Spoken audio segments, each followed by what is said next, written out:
السلام علیکم ورحمۃ اللہ۔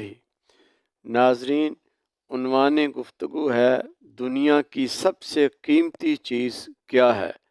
مخبر صادق، رازدار کن فکاں، محبوب خدا، نبی رحمت صلی اللہ علیہ وسلم نے ارشاد فرمایا، نعمتان مغبون فیہما کثیر من الناس، الصحت والفراغ۔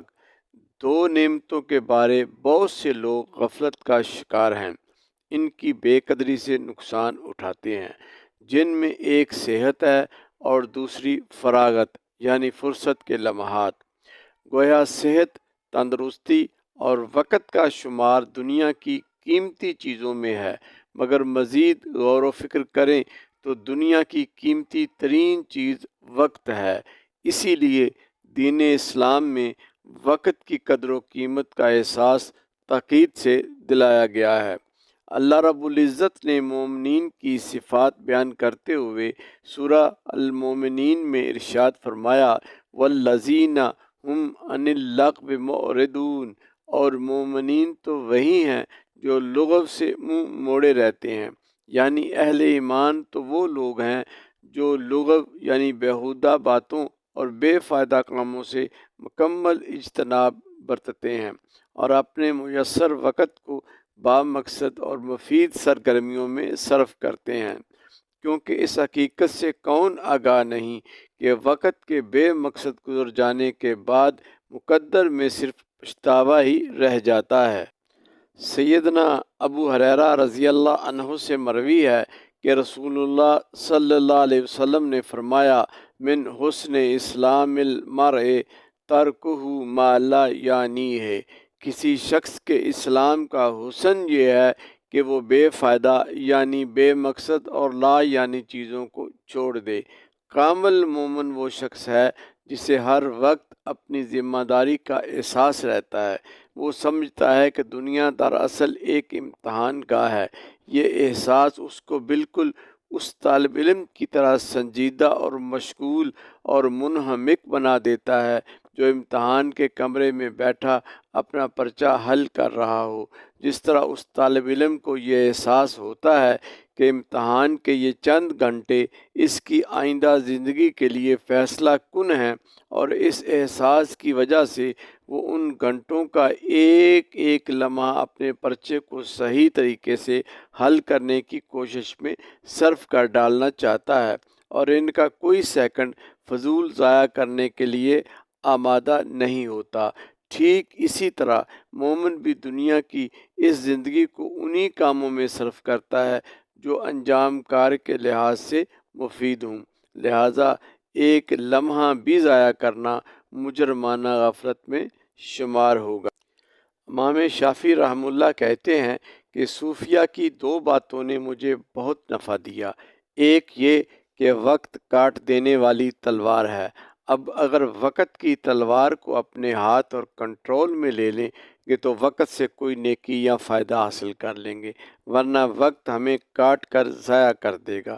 یعنی وقت کو خود انسان کاٹے تو فائدہ حاصل کر لے گا، اور وقت کے گھوڑے کو جس مفید منزل کی سمت چاہے لے جائے، ورنہ وقت کی موجیں تمہیں کسی طوفان سے ہمکنار کر کے ختم کر دیں گے۔ دوسری بات جس نے مجھے بڑا نفع دیا وہ یہ کہ اپنے آپ یعنی اپنے نفس کو نیکی اور فلاح کے کاموں میں لگا دو، ورنہ نفس تمہیں برائی کے کاموں میں مشغول کر دے گا۔ یعنی اپنی مصروفیت کا شیڈول ایسا بنا لو کہ شیطانی خیالات اور نفسانی خواہشات کو قریب آنے کی کوئی راہ نہ مل پائے، ورنہ نفس تمہیں برائی کے کاموں میں مصروف کر دے گا۔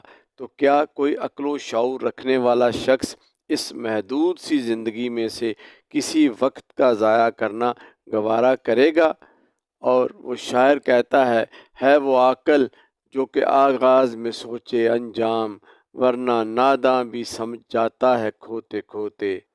لہٰذا ناظرین، اپنی زندگی کے وقت کو ہمیشہ بامقصد سرگرمیوں میں استعمال کرنا چاہیے، مگر جو لغو باتوں یا کاموں کی طرف متوجہ ہوتا ہے وہ ان میں مشغول ہو کر اپنے وقت کا قیمتی اثاثہ ضائع کر بیٹھتا ہے، وقت کو تو ہم اپنا غلام سمجھتے ہیں کہ جب چاہیں گے اس سے استفادہ کر لیں گے، مگر وقت نہ کبھی کسی کا ہوا ہے نہ ہوگا، کیونکہ میر حسن کا یہ شعر ایک حقیقت ہے کہ سدا عیش دوراں دکھاتا نہیں، گیا وقت پھر ہاتھ آتا نہیں۔ مگر ہماری آج کی نئی نسل کو وقت کے ضیاع کے ایسے خوبصورت اور دل آویز مواقع میسر ہیں کہ وقت کی قدر و قیمت کا احساس ختم ہوتا جا رہا ہے۔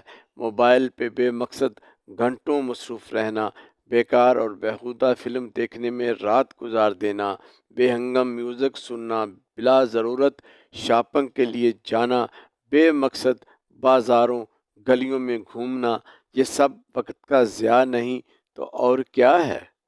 رسول اللہ صلی اللہ علیہ وسلم نے وقت کی قدر و قیمت کا احساس دلاتے ہوئے ارشاد فرمایا کہ 5 چیزوں کو 5 چیزوں سے قبل غنیمت جانو۔ پہلی، اپنی جوانی کو بڑھاپے سے پہلے۔ دوسری، اپنی صحت کو بیماری سے پہلے۔ تیسری، اپنی مالداری کو فقر سے پہلے۔ چوتھی، اپنی فراغت کو مشغولیت سے پہلے۔ اور پانچویں، اپنی زندگی کو موت سے پہلے۔ توجہ کی جائے تو اس حدیث پاک میں ہمارے لیے بہت واضح پیغام ہے کہ ہر چیز فانی ہے، مگر اس کا ایک وقت مقرر ہے، لہٰذا اس وقت کی قدر کرنی چاہیے، کیونکہ روز قیامت پل پل کا مواخذہ ہوگا اور ذرہ بھر بلائی کا اجر ذرہ بھر برائی کا بدلہ مل کر رہے گا۔ دعا ہے کہ اللہ تعالی ہمیں میسر وقت کو مفید کاموں میں لگانے کا شعور اور توفیق عطا فرمائے، آمین۔